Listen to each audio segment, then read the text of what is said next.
Welcome to Office Hours. My mic wasn't turned on.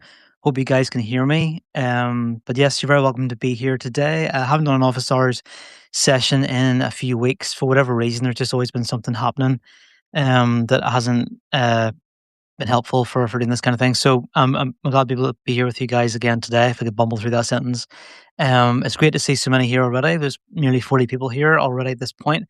And as I said in the note that I shared earlier on Substack, if you have any questions that you want to ask me today in this sort of relatively brief session that I'll be here for, then please pop those into the comments while you're here. And I will do my best to answer those. Those can be questions about Substack, can be questions about me, if there's anything you want to ask me about myself, about writing, about fiction, about solopreneurship, whatever it is you might have seen me talking about in the past on Substack. Feel free to ask about that while I'm here. This is what these sessions are for. I'd love it if while you're here, while you're joining me for this little brief time, if you could just tell me where you're from. I just love hearing where people are joining me from during these sessions. So just pop the country that you're from into the comments if you want to as well, so I can see the people who are actually here. If you want to do that while I'm chatting now, you can. That'd be great. So what I want to just quickly, I guess, talk about first of all is a quick reminder about my books, because I haven't talked about my books in a while. Mika's from the USA, great to see you. I haven't talked about my books for a while on Substack, and that's a bit of a failure on my part, and I don't really do that enough. So I'm going to test out for the first time as well the share screen option on a Substack Live. I've never done that before, so hopefully this will actually work. But I thought instead of holding up a copy of my books and then they're kind of covering my face and you can't really see them properly, I thought I'd just share the screen from my Goodreads pages for my books so you guys can see what they're all about really quick. So we've got people from USA, from Maine, Arizona, Virginia, Nigeria, Colorado, and Alabama so far. It's great to have you guys here. Thanks so much for joining. Okay, so, and again, as I share these things briefly about my books, feel free to, I guess, ask any questions you want to ask about them as well. That'll be totally fine. So let's see if this will work. Okay, hopefully you guys can see that. So that's the Goodreads page, I guess, for my books. I wonder, can I zoom in slightly on that just so it's easier to see? Does this work? Yeah, cool. Look at that. That's awesome. Okay, so this is the first of my books. This is my first my debut novel, I guess, The Soulburn Talisman, which I wrote a few years ago, and this is for young people, for kids who are probably around the 11, 12-year-old mark and above. It's set in a parallel world, I guess. It's very much inspired by things like Narnia, Lord of the Rings, that sort of thing. If your kids like to read stuff that is fun, fantasy filled, loads of adventure, it's clean as well. Adults will like this book as well. No, adults have read it too, and they definitely enjoyed it. If your kids like reading fantasy, basically, I think they will enjoy this first book in the Uland series. It's set in a world called Uland, very much inspired by the place where I'm from. It's very much inspired by Irish mythology, that sort of thing. There's a lot of that kind of filtered through it in a really fun way. So, if you have kids or if you yourself enjoy reading young adult fantasy, check out the Soulburn Talisman. You can get it anywhere where you buy books, online or that sort of thing. So, that's the first one I wanted to tell you about. Next one is, let's see, I think I have to share the screen separately. Okay. Let's see. Go in and out of these, I think. So the next one is Empress of Nim. So this is the sequel to the Soulburn Talisman. This is the book that I published, I think, last year, or came out last year, should I say. Second one in the series. Again, same sort of thing. Young adult fantasy, young adult fiction, set in a magical world. Each of these stories follows a handful of the same young protagonists. So the protagonists in the books are young teenagers. So if you have young teenagers, they're going to be reading about other people who are their age, kind of going through these adventures. So, again, if you like fantasy fiction, if you like things like Chronicles of Narnia, Lord of the Rings, that sort of stuff, I think you'll like this. I think your kids will like this. Again, it's clean. It's not scary, though there maybe are some scary elements in it.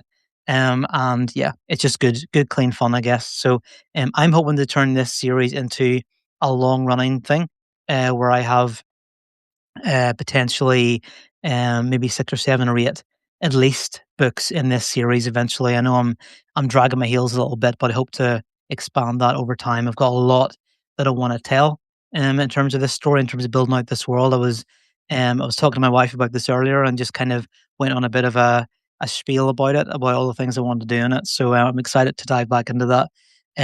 Farmer Sam, great to see you, has asked a quick question. Did you self-publish, David, or were you able to score a publishing deal? So for these first 2 books, I have a publishing deal, I guess, with a small indie publisher here in the UK, and they've published these books, and hopefully will publish the rest in the series. My horror novels, which I'm going to tell you about now in a second, I self-published those purely because I just kind of want to get them out into the world. I don't have to wait and go through the whole process, which you can do obviously, but I just kind of wanted to get them out there. And I also just wanted to have lots of control over them. I know that a lot of the time whenever you do get publishing deals with publishing houses, you can get all other people's input, I guess, into your books. And I just kind of wanted to have that for myself. I wanted to be able to have complete control over that. So, particularly with my horror novels, I want to self-publish those. And actually, when I say self-publish, what I actually intend to do someday is have my own kind of like little indie press. I love to do that. It's a little ambition of mine, and be publish other people's books as well for them, help them get off the ground. So yeah, I'm self-publishing at the minute. Hopefully, going to turn it into something more with my horror novels. But my first 2 fantasy books were very much published by a small indie press. Hope that answers your question. Pat says, "Hey mate, enjoyed newsletter. Cheers, thanks, Pat. Really appreciate that. Great to have you here." Okay, so next one, and I hope this actually works whenever I do this. Let's see if I click this. Okay, this is maybe a bit of a downside, I guess, of the share screen thing, but at least I can just go in and out of it. So, my next novel is The Substitute. So this is actually the second one that I wrote. I absolutely love this story. I wrote this inspired in part, I guess, by my my wife's experience as a substitute teacher. She used to be a substitute teacher before she became a photographer, and I guess it kind of was born directly from that. This idea that yeah, you have to read it to find out, but it's a psychological horror thriller. It is scary. It's very much for adults. It's not clean, that sort of thing. But it's a really really enjoy. If you like horror novels, it's really really enjoyable, scary story. And I would love you to try it and at least see what you think. Um, Couple of questions I want to answer real quick. So, someone said, "Do you keep your books under 400 pages?" Some of them, yeah. I think my young adult novels are under 400 pages. I think this one is maybe around that kind of mark. I tend to write on the longer side when it comes to horror in particular. I just have longer stories to tell, and I don't want to try and squeeze them in. So some of my novels are a bit longer. The young adult stuff is definitely a little bit shorter. Mark has um, asked, I guess, are they character-driven stories? Yeah, very, very much so. I'm dialogue heavy. I'm character-driven heavy. If you were part of the chat I had with Marco yesterday, we talked a lot about our writing process and what that looks like. And I'm very much a pantser writer, where I fly by the seat of my pants when it comes to writing. The characters very much take the reins when I start to write. So it's very, very character-driven and character-led. So if you like that kind of thing, if you like horror novels, The Substitute is probably for you. So again, you can get that anywhere you buy your books. And then the last one is, man, this is funny, you're going out of it. Humbug. This is my most recent novel, which came out just at the end of last year. Again, horror novel, more of a horror slasher, Christmas themed, or borrowed at Christmas time. And I love this story. I wrote it a few years ago, and if you like The Substitute, you'll like Humbug as well. Again, it's very much horror. It's very much leaning more towards the gore kind of side, so it's not for everybody. But it is a really, again, character driven, scary story.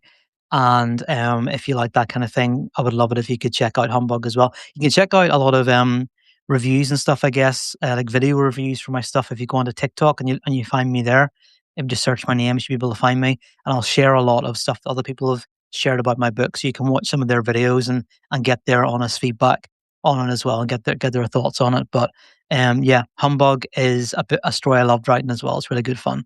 So if you like horror, you'll probably enjoy that.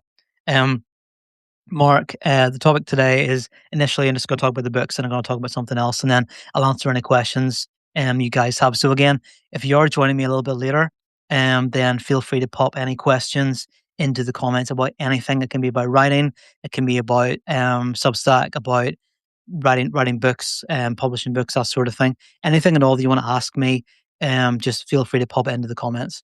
And then the last thing I want to mention, it's so funny I'm going out of this all the time, is about what I told you guys about yesterday, which is the Substack growth sessions, which is my masterclass week that I have coming up later this month. So from the 20th to the 24th of April, I'm going to run my first ever masterclass boot camp style week, where we will have sessions every single day for that week, and it's going to be what it sounds like. It's all about how to grow your audience on Substack. I get asked, I guess, very similar questions over and over again from people about how do I grow on Substack? How do I get more subscribers? How do I get more paid subscribers? How do I reach more people? And really, there's a handful of kind of direct answers to that. So I decided, instead of just trying to do like one video about it, or trying to do like one single session where I cover it all, I thought it'd be best to do it over the course of a week. So you can sign up to that. The link is in the note that's on the last note that's on my profile. So you can go from this to my profile if you want, and check it out. And you can get your early bird ticket, which is $37 for the entire week, and you get uh, access to those 5 60-minute live sessions with the Q&As afterwards. So if you come along live, you can ask me questions based on what I've said, and there'll be also opportunities to interact throughout the course of those as well. So I'm going to talk about writing the kind of content that converts people from just being followers or browsers into being subscribers. I'm going to talk about how to master Substack notes. So just going to tell you everything that I've learned about that from writing notes over the last few years, and just share that with you. Recommendations and collaborations, how to make the most of those, particularly collaborations, I think, which is a huge thing on Substack. And if you haven't really tried that just yet, I'm going to talk a lot about that. Um, how to repurpose your existing content to save you time and to get more reach on the platform, and then how to put together an engagement strategy for yourself, and it will build loyalty and trust for you on Substack, which is really, really important if you're building a personal brand. And what's included in that, as I said, is the 5 live sessions with Q&A. You're going to get daily exclusive resources. So if you take part in that, you'll get little resources like downloadable kind of things, just purely for people who've taken part, to kind of help you get started and get more traction. You get full session replays as well if you paid for it. So even if you miss a session or you can't come to them, you will get those replays. You can watch them back in your own time, and only people who come to this will get those replays. So this is not going to suddenly appear anywhere else after this for free or anything like that. This is going to be purely for people who come along to those sessions. So and then you get private community access as well. So there's going to be a community space for that too. So um, I've never done these kind of things before. Never done like a masterclass week where I've just dedicated 5 full days to talking to you guys directly about these things and walking you through this process. So I'm really, really excited about it, and I'd love it if you could come along. And as I said, there's an early bird price of $37, which ends, I think, on the 13th of April. So if you sign up by then, you'll get that early bird price, and then after that, the price goes up to $50 before the session actually starts. So again, the link is in the most recent note that I've restacked, I think, on my profile. So if you go to my profile and look at that, it's in the chat thread as well. It's in the emails that I sent, I think, yesterday. So check that out. And if you think this is the kind of thing that would really help you, if you want to grow your Substack audience and your presence on the platform, come along to the Substack growth sessions from the 20th to the 24th of April, and I'll hopefully see you there.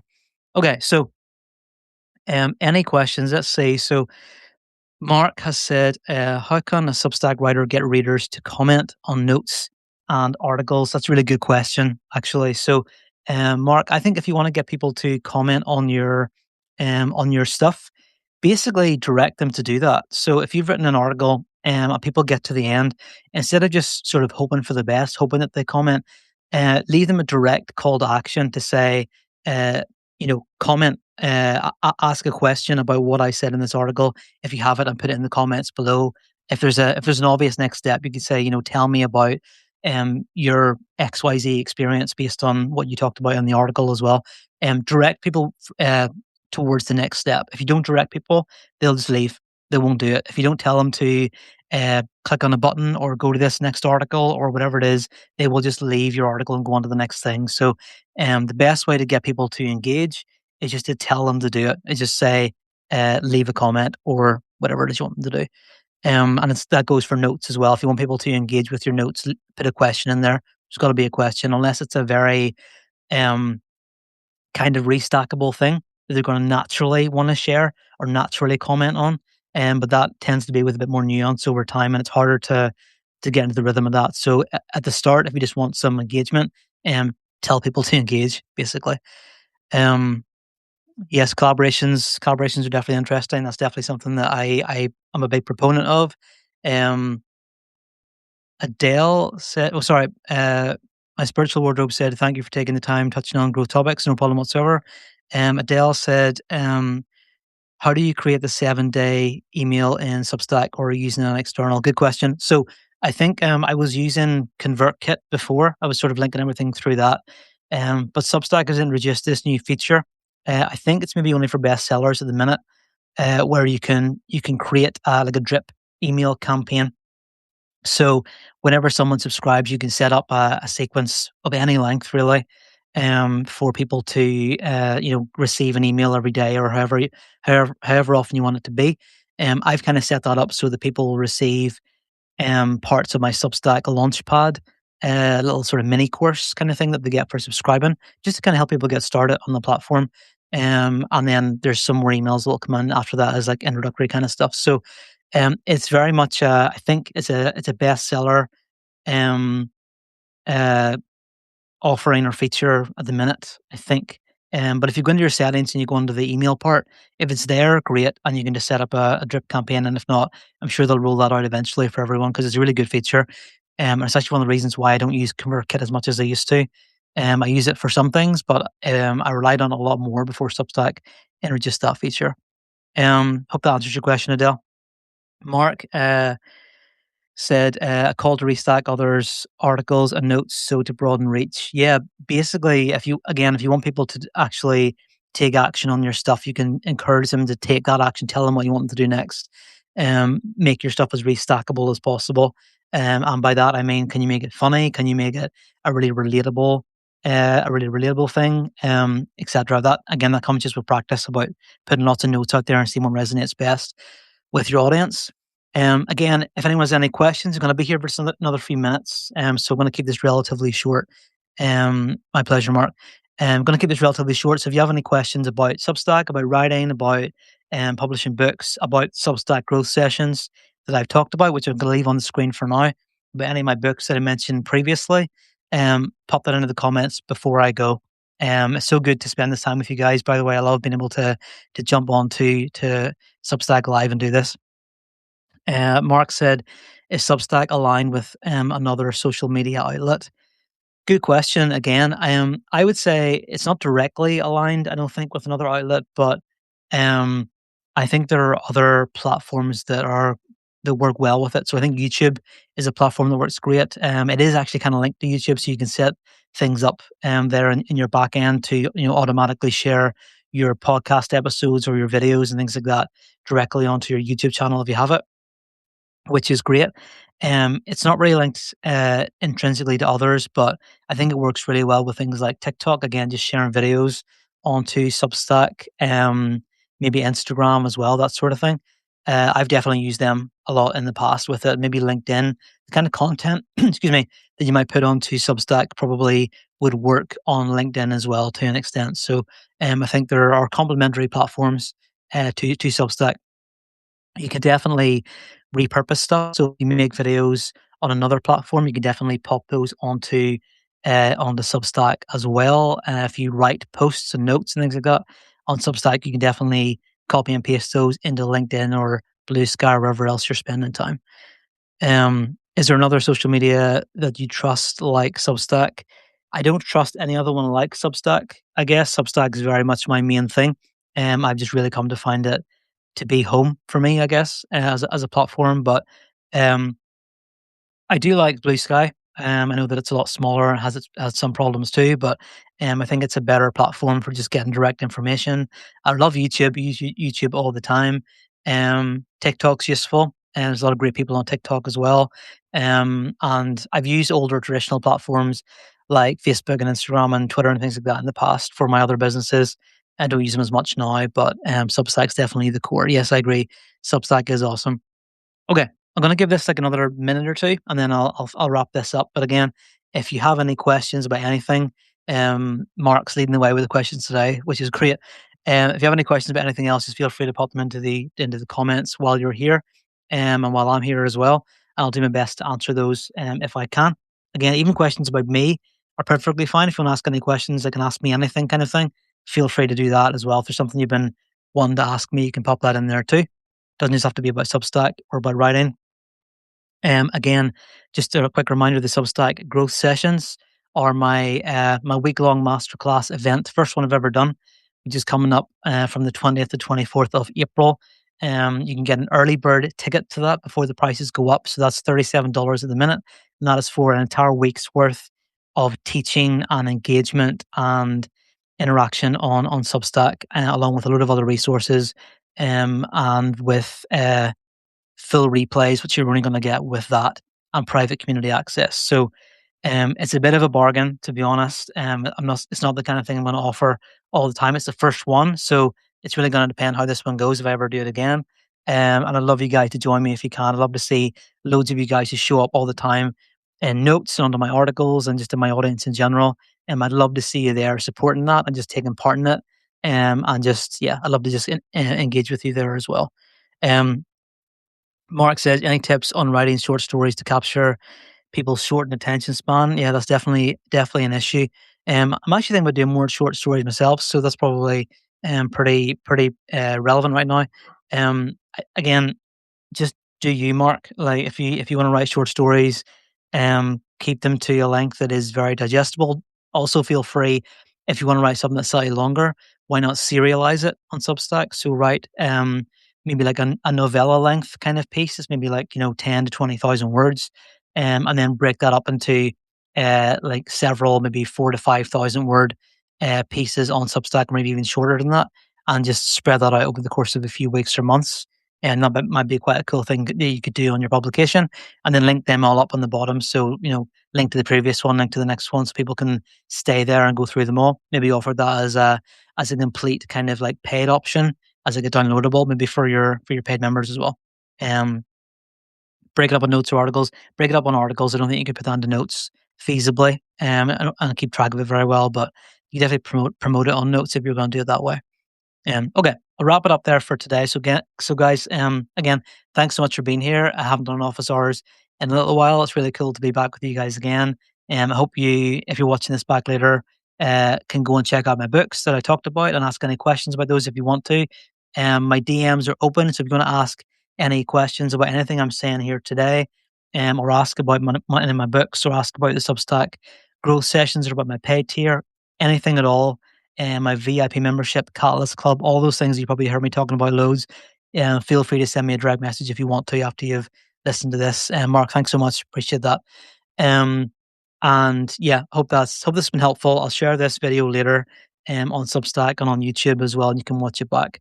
But yes, check out my books. Check out the Substack growth sessions if it's the kind of thing you'd find useful. And I'll see you again really, really soon. Bye, guys.